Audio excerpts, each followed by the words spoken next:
it's something that they haven't had it's a level of success that they haven't had in a long time, because apart from the success in the championship when they've gone down, they haven't had that much success in recent times. So being able to win not only a trophy but a European trophy for a club like West Ham, who have gone through a really tumultuous time over the past 5 or so years, basically ever since they moved to the Olympic Stadium, they've had a really tumultuous time with the owners and the on-field performances and the coaches. Obviously, this is David Moyes' second stint.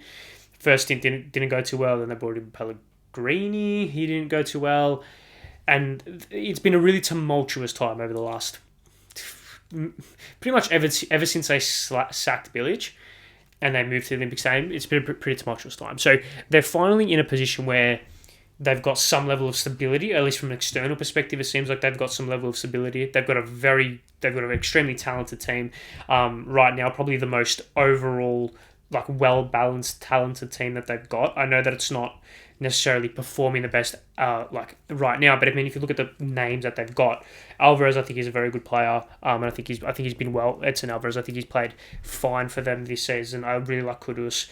Ward-Prowse and Bowl, we all know the talents that they've got, and then you got players like, I mean, you got Ings off the bench, who's a proven Premier League goal scorer, and you've got just a really, in my opinion, talented team that can definitely challenge for maybe European places, maybe at the maximum, right?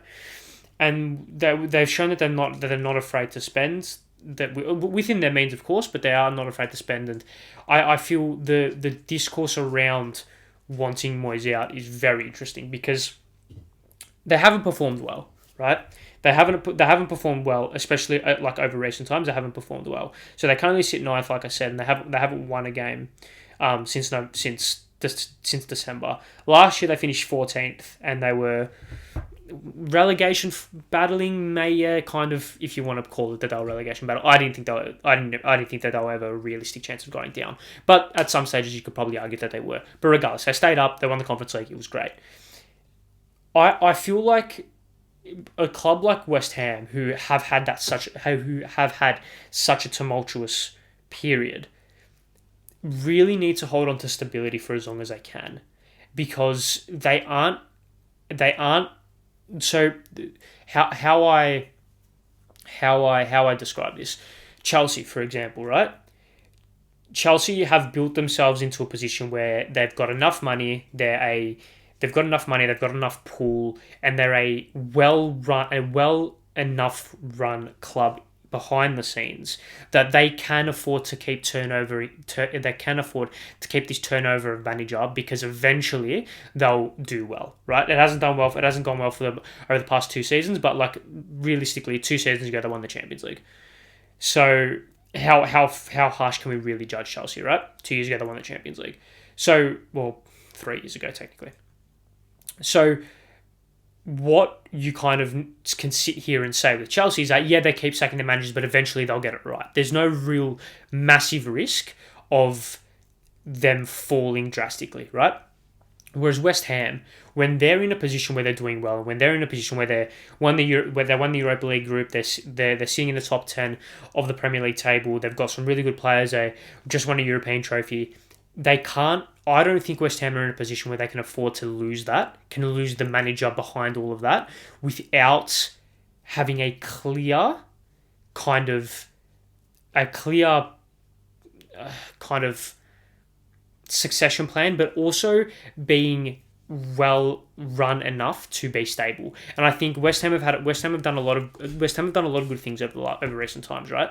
But the one thing that they haven't been over recent times is stable.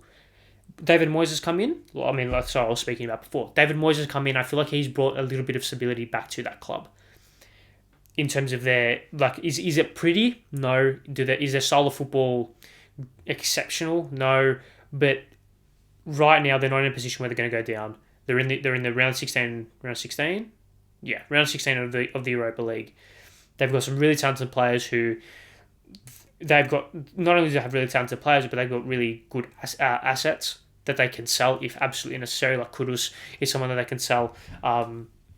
Kudus is someone that they can sell, for example, right? And this is what I'm saying, when they're in a position now where they're finally finding a little bit of stability and kind of how do I do, like being entrenched in the league and being entrenched in a position of the league, they're not there yet, and they're slowly finding that. And another example I will use is Southampton, right? Southampton, when I was growing up, when I first really started getting into football, like on a kind of unwell basis, if we're being honest. With like that 2013, 2014 era, when like they had Lambert and Mane and all these players, like Graziano Pella and Shane Long, and they were like in the top 6, top 7, and they were going really well. And I sat there and I thought, oh, Southampton are going to be like a really good Premier League team for a long time. And then they just fall.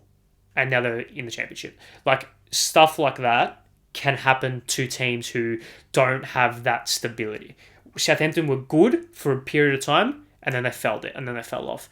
I reckon Brighton could suffer a similar fate if shit does hit the fan. I do think that they are a well enough run club that they'll be able to fix that.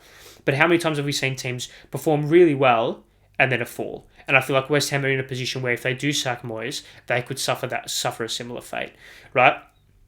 That they could suffer a similar fate. I mean, when you look at how Wolves have survived by the scrape of their teeth, really, over the last couple of years, and how good they were at the start, like when they first came into the league, and even Burnley as well is another example of that, and Everton as well is another example of that, and that's probably a big kind of Everton are a big example of that because in my eyes, and I think in a lot of people's eyes, Everton were entrenched. They were like a 11th, 12th to 7th, 6th, 5th place team. They were that, and then they fell, and you didn't really think that would happen because of the size and the money and the profile of them. West Ham could suffer that similar fate. So I feel like it would be risky. It would be really risky for them to sack David Moyes. And I personally, like, if I was a West Ham supporter, I would not be in the sack David Moyes camp because I feel like what he did last year. Granted, the performances in the league weren't good, but I mean, you're winning a European trophy, you can't really complain about that.